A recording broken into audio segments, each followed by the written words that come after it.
Everyone, welcome back to our YouTube channel. My name is Zara Khan and today we are going to understand about articles that articles कहाँ पर use होते हैं, कहाँ पर नहीं होते हैं और उनका इस्तेमाल हम एग्जाम्पल्स में कैसे कर सकते हैं।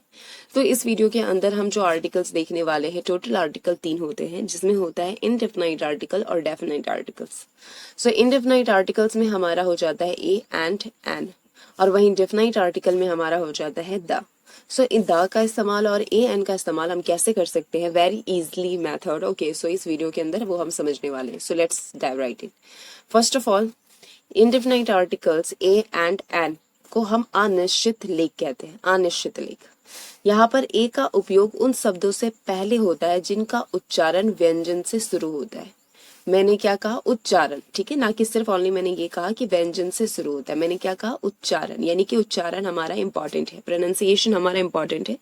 अगर प्रोनाउंसिएशन हमारा कॉन्सोनेंट है, अगर सपोज दैट कोई भी वर्ड अगर स्टार्ट हो रहा है यू से एंड से, बट उसका प्रोनाउंसिएशन हमारा क्या है, लाइक सपोज दैट अगर प्रोनाउंसिएशन हमारा यहाँ पर वॉवेल है या प्रोनाउंसिएशन हमारे यहाँ पर कॉन्सोनेंट है, देन उसके अकॉर्डिंग हम यहाँ पर यूज करेंगे। जैसे कि अगर मैं यू से अगर कोई वर्ड अगर बोलती हूँ, जैसे कि अम्ब्रेला, राइट, अम्ब्रेला, सो हमारा प्रोनाउंसिएशन क्या आ रहा है? अम्ब्रेला, आ से, राइट। तो यहाँ पर जब भी हमारा कॉन्सोनेंट नहीं होगा, कॉन्सोनेंट वर्ड से उच्चारण नहीं होगा, दैट टाइम पर हम आर्टिकल यूज नहीं करेंगे। कॉन्सोनेंट एंड वॉवल्स किसे कहते हैं, पहले हम वो समझते हैं। कॉन्सोनेंट हम उसे कहते हैं वॉवल्स को छोड़ करके जितने भी बचे हुए वर्ड्स होते हैं। जैसे कि वॉवल्स हमारे 5 होते हैं। हमारा वॉवल्स जो होता है अंग्रेजी में 5 होता है, जिसमें हम कहते हैं ए, ई, आई, ओ, यू। सो ये हमारे वॉवल्स होते हैं। बट कई लोग मिस्टेक क्या करते हैं कि अगर कोई भी वर्ड अगर वॉवल से स्टार्ट हो रहा है तो वहां पर हम एन लगा देते हैं, जो कि ऐसा करना गलत है। हम वहां पर एन नहीं लगाएंगे क्योंकि हमारा डायरेक्टली अगर कभी भी अगर हम आर्टिकल्स कहीं से भी अगर सीखेंगे तो वो हमारा डायरेक्टली उच्चारण व्यंजन या उच्चारण वॉवल्स पर ध्यान देता है, यानी कि प्रोनाउंसिएशन पर ध्यान देता है। अगर आपका उच्चारण है व्यंजन और अगर उच्चारण है वॉवल, तभी आप वहां पर ए या एन का इस्तेमाल कर सकते हैं। यानी कि डायरेक्टली अगर वर्ड है हमारा तो वॉवल्स या कॉन्सोनेंट, तो हम वहां पर उस बेसिस पर ए और एन का इस्तेमाल नहीं करते, हम इस्तेमाल करते हैं साउंड बेसिस पर। आर्टिकल्स का जो इस्तेमाल हम करते हैं वो हम करते हैं साउंड बेसिस पर, and you can consider that कि हम प्रोनाउंसिएशन बेसिस पर हम ए और एन का इस्तेमाल करते हैं। जैसे कि मैंने कहा कि वॉवल्स हमारे 5 होते हैं, ए, ई, आई, ओ, यू। इनको छोड़ करके जितने भी वर्ड्स होते हैं वो हमारे कॉन्सोनेंट होते हैं। बट अगर हम इसे हिंदी में समझेंगे तो वो ज्यादा हमें हेल्प करेगा, क्योंकि हिंदी में सही हम प्रोनाउंसिएशन को कैच कर सकते हैं। जैसे कि सपोज दैट अगर मैं कहूँ आ से लेकर के आ तक, ठीक है, आ से लेकर के आ तक, अगर ये वर्ड यहाँ से लेकर के अगर आ तक कोई भी वर्ड से अगर कोई भी अगर आपका वर्ड प्रोनाउंसिएशन हो रहा है, दैट टाइम पर हम वहां पर एन का इस्तेमाल करेंगे। ऑलराइट, आ से लेकर के आ तक जो भी वर्ड अगर प्रोनाउंसिएशन में आ रहे हैं, कोई भी वर्ड इंग्लिश में आ से लेकर के आ तक, तो हम वहां पर सिंपली हम वहां पर एन का इस्तेमाल कर देंगे बिना कुछ सोचे समझे। ओके, बट सपोज दैट वहीं पर अगर का से लेकर के अगर ज्ञा तक कोई भी वर्ड प्रोनाउंसिएशन हो रहा है, तो दैट टाइम पर हम वहां पर ए का इस्तेमाल करेंगे। सो का से लेकर के ज्ञा तक हिंदी में हम समझते हैं कि कॉन्सोनेंट, और आ से लेकर के आ तक जो है ये हमारा वॉवल्स हो जाता है, जिसको हम स्वर कहते हैं। नाउ नेक्स्ट इज, अगर हम इंग्लिश में देखें तो इंग्लिश में हमारा वॉवल्स होता है ए, ई, आई, ओ, यू। सो ये इसको अगर हम ध्यान दें कि अगर प्रोनाउंसिएशन हमारा ए, ई, आई, ओ, यू से सिर्फ अगर प्रोनाउंसिएशन हो रहा है तो आप आराम से वहां पर एन का इस्तेमाल कर सकते हैं। But A, E, I, O, you को छोड़ करके बाकी बचे जितने भी रेस्ट ऑल अल्फाबेट होते हैं, जैसे कि बी से लेकर के जेड तक, ए, ई, आई, ओ, यू को छोड़ करके, तो हम दैट टाइम पर हम ए का इस्तेमाल करते हैं। ऑलराइट, सो हम वीडियो में आगे बढ़ते हैं। जैसे कि हमने क्या देखा, ए का उपयोग उन शब्दों से पहले होता है जिनका उच्चारण यानी कि प्रोनाउंसिएशन हमारा व्यंजन यानी कि कॉन्सोनेंट से शुरू होता है। और कॉन्सोनेंट क्या होता है, ए, ई, आई, ओ, यू को छोड़ करके जितने भी वर्ड्स हमारे अल्फाबेट के हैं वो हमारे कॉन्सोनेंट कहलाएंगे, ए, ई, आई, ओ, यू, वॉवल्स को छोड़ करके। और हिंदी में आ से लेकर आ तक को वॉवल्स हम यहाँ पर कंसीडर करेंगे, और का से लेकर ज्ञा तक को हम कॉन्सोनेंट कंसीडर करेंगे। तो प्रोनाउंसिएशन पर ध्यान देंगे कि अगर इस कैटेगरी के अगर प्रोनाउंसिएशन हो रहे हैं वर्ड्स के, तो हम वहां पर जैसे कॉन्सोनेंट का से लेकर ज्ञा तक जो है इन वर्ड से अगर प्रोनाउंसिएशन हो रहा है तो हम वहां पर एन का इस्तेमाल, ए का इस्तेमाल करेंगे। और वहीं पर आ से लेकर के आ तक अगर इस ग्रुप के अगर वर्ड से कोई भी प्रोनाउंसिएशन हो रहा है दैट टाइम पर हम एन का इस्तेमाल करेंगे simply. Now next is an का उपयोग उन शब्दों से पहले होता है जिनका उच्चारण स्वर यानी वोवेल होता है। स्वर और वोवेल, स्वर क्या हो गया हमारा आ से लेकर आ तक, और वोवेल हमारा क्या हो गया ए ई आई ओ यू। और उसके बाद हमने क्या देखा यहाँ पर फर्स्टली कि उच्चारण, उच्चारण is important, pronunciation is important. Pronunciation है तभी आप यूज कर सकते हैं। फॉर एग्जाम्पल एन एप्पल एक सेब, एन एलिफेंट एक हाथी, एन आवर। अब यहाँ पर 3 वर्ड दिए गए हैं, ध्यान दीजिएगा, एप्पल, एलिफेंट, आवर, राइट। यहाँ पर आपने देखा कि एप्पल हमारा जो वर्ड स्टार्ट हो रहा है वोवेल के ए वर्ड से स्टार्ट हो रहा है, ऑल राइट। नाउ नेक्स्ट जो हमारा एलिफेंट है वो वर्ड स्टार्ट हो रहा है हमारा ई से, राइट। तो हमने क्या यूज कर लिया इस प्लेस पर, हमने एन का इस्तेमाल किया। बट वहीं पर जब हम आवर देख रहे हैं जो कि एच से स्टार्ट हो रहा है, और एच मैंने क्या बताया ए ई आई ओ यू को छोड़ करके जितने भी वर्ड अगर आ रहे हैं प्रोनाउंसिएशन में तो वहां पर हम ए का इस्तेमाल करेंगे ना कि एन। बट यहाँ पर क्या दिया गया एन आवर, तो प्रोनाउंसिएशन हमारा एच ओ यू आर, हावर नहीं होता है आवर होता है। तो आ मैंने क्या बताया कि आ से लेकर के आ तक जो हमारा ये वर्ड है, ये जो हमारा स्वर है, इससे कोई भी वर्ड अगर प्रोनाउंसिएशन होगा वहां पर हम एन का इस्तेमाल करेंगे। तो यहाँ पर हावर ना प्रोनाउंसिएट करके यहाँ पर क्या प्रोनाउंसिएशन है आवर। सो आवर की वजह से यहाँ पर हमने एन का इस्तेमाल किया क्योंकि एच यहाँ पर कॉन्सोनेंट नहीं है जो कि स्वर के बेसिस पर, सॉरी प्रोनाउंसिएशन के बेसिस पर, उच्चारण के बेसिस पर हमारा आ से लेकर आ तक के अंदर में आ रहा है, तो हमने यहाँ पर एन का इस्तेमाल किया। नाउ ट्रिक्स टू रिमेंबर, हम कैसे इसको रिमेंबर कर सकते हैं, रिमाइंड कर सकते हैं ट्रिक्स की वजह से। Let's see, sound not later, यहाँ पर क्या हमने ध्यान दिया, साउंड पर हम ध्यान देंगे ना कि लेटर पर। ध्वनि को ध्यान में रखे, अक्षर को नहीं। जैसे कि ए यूनिवर्सिटी, क्योंकि यहाँ पर यूनिवर्सिटी का उच्चारण यू से होता है, सो दैट्स वाई यहाँ पर हमने यूनिवर्सिटी के आगे हमने एन का इस्तेमाल ना किया, हमने ए का इस्तेमाल किया। यूनिवर्सिटी नहीं होगा, यूनिवर्सिटी, एंड यू हमारा किसके अंदर आता है, व्यंजन के अंदर आता है यू। सो दैट्स वाई हमने यहाँ पर क्या यूज किया ए। और स्टार्टिंग में हमने ट्रिक में क्या समझाया आपको कि साउंड और लेटर, साउंड को ध्यान देंगे ना कि लेटर को। नाउ नेक्स्ट इज और एन आवर, क्योंकि आवर का उच्चारण औ से होता है जो स्वर ध्वनि है, जो स्वर का ध्वनि ना कि व्यंजन का ध्वनि है, इसलिए हम यहाँ पर ट्रिक्स को ध्यान रखेंगे कि साउंड को हमें ध्यान रखना है ना कि लेटर को। Now next is abbreviations and acronyms. Acronyms क्या होता है, एब्रीविएशंस क्या होता है, ये हम ध्यान देंगे। एक्रोनिम्स उसको कहते हैं जो शॉर्ट एंड लॉन्ग फ्रेजेस और नेम्स को, name making them easier to remember and use. Short long phrases और names making them easier to remember and use. हम नाम को और फ्रेजेस को छोटा करते हैं, एब्रीविएट करते हैं ताकि उसको इजियर हम रिमाइंड कर सके, रिकॉल कर सके।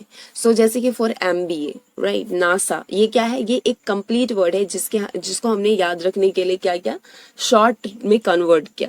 या किसी के नेम को जब हम कन्वर्ट करते हैं, जैसे कि डॉक्टर RK मेहता, तो यहाँ पर RK हमारा क्या है, शॉर्ट नेम है, जो कि हम इसको इजियर टू रिमेंबर करने के लिए और यूज करने के लिए यूज करते हैं। So that time we call acronyms abbreviations. संक्षिप्त अक्षरों और संक्षेपों के उच्चारण को उदाहरण पर ए या एन का उपयोग करें, जैसे कि MBA, यहाँ पर हमारा स्टार्टिंग क्या है, MBA, right, M then B and then A। अब आप कहोगे कि मैम आपने कहा कि अल्फाबेट AEIOU वोवेल्स को छोड़ करके जितने भी वर्ड्स आएंगे वहां पर हम ए का इस्तेमाल करेंगे, but let me tell you, मैंने क्या ध्यान देने के लिए कहा, साउंड नॉट लेटर। अगर मैं एम को साउंड करती हूँ और अगर आप नहीं पहचान पा रहे कि यहाँ पर एम है लेकिन साउंड हम कैसे पहचाने, तो आप हिंदी में राइट करके देखो। अगर एम को हमें पहले वर्ड को ही ध्यान देना है, एम, अगर हम हिंदी में लिखेंगे तो वो कैसे लिखेंगे, एम, राइट। तो ये हमारा क्या आ रहा है, ए फर्स्ट आ रहा है। और आपको मैंने क्या कहा, आ से लेकर के आ तक में कोई भी वर्ड अगर आ जाता है तो फिर हम वहां पर एन का इस्तेमाल करेंगे। तो एम क्या प्रोनाउंसिएशन हो रहा है, with M, right. So that's why हमने यहाँ पर ए ना लेकर के हमने एन का इस्तेमाल किया। और हम यहाँ पर आगे चेक करेंगे क्योंकि एम का उच्चारण एम है जो स्वर ध्वनि है, एम, ई यहाँ पर आ रहा है वोवेल्स के। Now next is definite article. Definite article का मतलब होता है निश्चित लेख। आगे हम यूजेस चेक करेंगे। फर्स्ट, विशेष वस्तुओं के लिए, स्पेसिफिक नाउन्स के लिए हम खास करके यूज करते हैं। स्पेसिफिक नाउन्स विशेष वस्तु के लिए प्रयोग करें जो श्रोता को ज्ञात हो या पहले उल्लेखित हो चुका हो, जैसे कि जो श्रोता को पता हो ऑलरेडी, जिसके बारे में हम बात कर रहे हैं। जैसे कि सपोज दैट एक मार्केट है, आप किसी फर्स्ट मार्केट को विजिट कर रहे हो और आप अपने पेरेंट्स को बता रहे हो कि मैं ये मार्केट जा रहा हूँ, राइट। अगर आपने अगर आप सिर्फ मार्केट कह रहे हो, यानी कि your mother already knows about that कि आप कौन से मार्केट जा रहे हो। बट सपोज दैट आप कोई नई मार्केट जाओगे तो आप मेंशन करोगे उनके नेम को कि मैं ये मार्केट जा रहा हूँ। तो जब हम डायरेक्टली किसी के नेम को यूज करके अगर हम बताते कि मैं ये मार्केट जा रहा हूँ, तो हम ऑलरेडी उसके नेम से उसको आइडेंटिफाई कर रहे हैं। सो यहाँ पर हम क्या यूज करेंगे, यहाँ पर हम दा का इस्तेमाल नहीं यूज करेंगे। बट सपोज दैट आप किसी मार्केट का नाम ना लेकर के सिर्फ मार्केट बता रहे हो, दैट टाइम पर आप वहां पर दा का इस्तेमाल कर सकते हो। फॉर एग्जाम्पल हम चेक करेंगे, विशेष वस्तु के लिए प्रयोग करें जो श्रोता को ज्ञात हो या पहले उल्लेखित हो। एग्जाम्पल, द कैट, वह बिल्ली जिसे हमने पहले देखा था। द एप्पल्स, यानी कि टेबल पर रखे हुए एप्पल्स के बारे में बात कर रहे हैं, तो यहाँ पर क्या हो जाएगा, the apples, the cat, right. Now next is unique items के लिए हम दा का इस्तेमाल कर देते हैं। अद्वितीय वस्तुओं के लिए प्रयोग करें। Example, the sun, the moon. Now examples superlatives और ऑर्डिनल्स के लिए हम यूज करते हैं। सुपरलेटिव्स हम चेक करेंगे, सर्वोत्तम विशेषणों और क्रमित संख्याओं के साथ प्रयोग करें, जैसे कि द बेस्ट स्टूडेंट। यहाँ पर बेस्ट हमारा क्या है, सुपरलेटिव्स है। यहाँ पर सबसे अच्छा छात्र है, द फर्स्ट, सबसे अच्छा छात्र यहाँ पर हमारा क्या हो गया, बेस्ट हमारा सुपरलेटिव्स हो गया।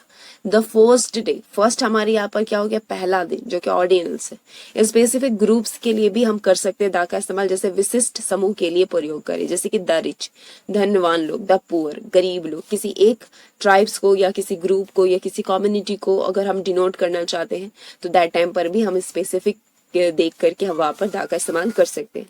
ट्रिक्स क्या है हमें दा को ध्यान रखने के लिए, नॉन इन्फॉर्मेशन, जो जानकार इन्फॉर्मेशन है जिसको ऑलरेडी हम जानते हैं, जैसे स्कूल में कह रही हूँ कि मैं स्कूल जा रही हूँ, यानी कि पापा को पता है कि मैं कौन से स्कूल जा रही हूँ, संत जेवियर जा रही हूँ, चिन्मया जा रही हूँ, कौन से स्कूल में जा रही हूँ, राइट। मैंने सिर्फ क्या कहा, स्कूल जा रही हूँ, ऑलरेडी उन्हें पता है कि मैं कौन स्कूल जा सकती हूँ। बट सपोज दैट अगर मैं कहूँ कि मैं अपने स्कूल ना जा करके मैं किसी दूसरे अपने फ्रेंड्स के स्कूल जा रही हूँ, तो दैट टाइम पर हम वहां पर उस स्कूल का नाम डायरेक्टली ले सकते हैं दा की जगह पर। सो ज्ञात जानकारी के लिए दा का प्रयोग करें। ज्योग्राफिकल नेम्स के लिए भी हम यूज कर सकते हैं, जैसे कि महासागरों, समुद्रों, नदी और पर्वत श्रृंखलाओं के नामों के साथ भी हम दा का प्रयोग कर सकते हैं। The Pacific ocean, the Himalayas, लेकिन झीलों या एकल पहाड़ों के साथ नहीं कर सकते, जैसे लेक, थ्यो, माउंट एवरेस्ट, इनके लिए हम यूज नहीं कर सकते हैं। कल्चरल इंस्टीट्यूशंस के लिए भी कर सकते हैं, जैसे सांस्कृतिक संस्थाओं के नाम के साथ दा का प्रयोग कर सकते हैं, जैसे कि the British museum, the white house. Specific यहाँ पर है कि वो स्पेसिफिक है इस ब्रिटिश से रिलेटेड, व्हाइट हाउस यानी कि एक स्पेसिफिक है वो चीज। सो दैट्स वाई हम यहाँ पर इस्तेमाल दा का करें। या सिंपल वर्ड में आपको मैं ये कहूँ कि कोई भी खास चीज, उसके लिए आप दा का इस्तेमाल कर सकते हैं, जो कि ऑलरेडी पता है कि व्हाइट हाउस किसके बारे में आप बात कर रहे हो, ब्रिटिश म्यूजियम किसके बारे में आप बात कर रहे हो, ऑलरेडी पता है, तो वहां पर आप यूज कर सकते हो। बट ये स्पेसिफिक कल्चर इंस्टीट्यूशन है, दैट्स वाई हमने यहाँ पर यूज किया। अगर आप चाहते हैं तो ये कीवर्ड्स को यूज राइट डाउन कर सकते हैं रिकॉल करने के लिए। कल्चरल इंस्टीट्यूशन के लिए कर सकते हैं, ज्योग्राफिकल नेम्स के लिए कर सकते हैं, जिसके अंडर में क्या क्या जाता है, महासागर, समुद्र, नदियां, पर्वत श्रृंखलाओं के नाम के साथ कर सकते हैं। नहीं जहां कर सकते हैं वो आप ध्यान देंगे। नॉन इन्फॉर्मेशन के लिए दा का इस्तेमाल कर सकते हैं। तो ये सारे ट्रिक्स है जिसको आप अगर चाहें तो राइट डाउन कर सकते हैं। Now next examples and special cases हम देखेंगे, उदाहरण और विशेष मामले। जैसे कि मैंने पार्क में एक कुत्ता देखा, वह कुत्ता बहुत मित्रवत था। आई सो अ डॉग, यहाँ पर हमने दा का इस्तेमाल नहीं किया। I saw a dog in the park, अब यहाँ पर हम दा का इस्तेमाल करेंगे क्योंकि वह कुत्ता बहुत ही मित्रवत था। The dog was very friendly, यहाँ पर वह एक संतरा चाहती है, वह संतरा ताजा होना चाहिए। She wants N orange, the orange should be fresh. Now next is Eiffel tower. Eiffel tower Paris में है। The Eiffel tower is in Paris. सबसे अच्छी फिल्म जो मैंने देखी है वह इंस्पेक्शन है, इंसेप्शन है, Inception. The best movie I have seen is Inception. Incorrect uses क्या होगा वो हम चेक करेंगे, जैसे कि उसके पास एक छाता है। साउंड पर ध्यान देंगे अम्ब्रेला का। So she has a umbrella ना नहीं होगा, यहाँ पर हो जाएगा शी हैज एन अम्ब्रेला, क्योंकि हमारा प्रोनाउंसिएशन इंपॉर्टेंट है। नाउ नेक्स्ट इज वह एक ईमानदार आदमी है। He is a honest man. गलत हो जाएगा। करेक्ट सेंटेंस क्या हो जाएगा? He is an honest man. Honest, यहाँ पर हमने क्या ध्यान दिया? अगेन साउंड पर ध्यान दिया।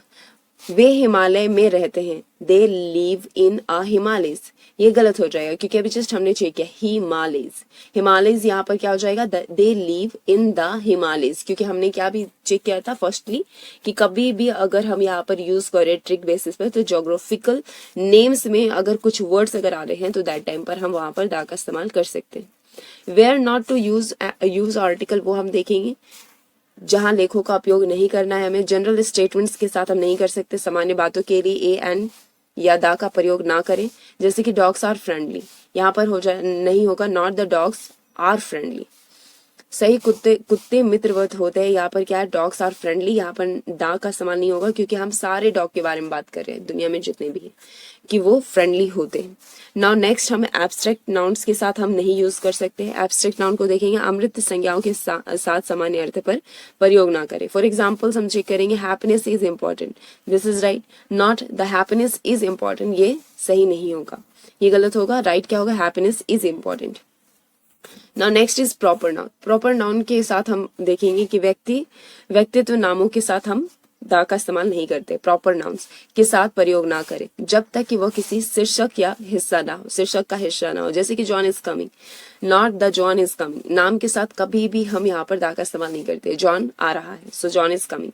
सो समरी हम चेक करेंगे, अंग्रेजी में ए एन और दा का सही उपयोग आपको संचार कौशल को बहुत बढ़ा सकता है। याद रखें, ए एन का प्रयोग और उपयोग गैर विशिष्ट वस्तुओं के लिए होता है, जबकि दा का उपयोग विशिष्ट या पहले से ज्ञात वस्तुओं के लिए होता है। अभ्यास करते रहे और आप इन लेखों को जल्द ही महारत हासिल कर लेंगे। यानी कि प्रैक्टिस मेक्स यू परफेक्ट। अगर आप ध्यान देते हैं, कई एग्जाम्पल्स पर प्रैक्टिस करते हैं, तो ऑलरेडी आप इस पर महारत हासिल कर लेंगे। You will reach the highest of density, that how you can use A and the in the right words in the correct sentences. Okay, so hope so this video will be helpful for you.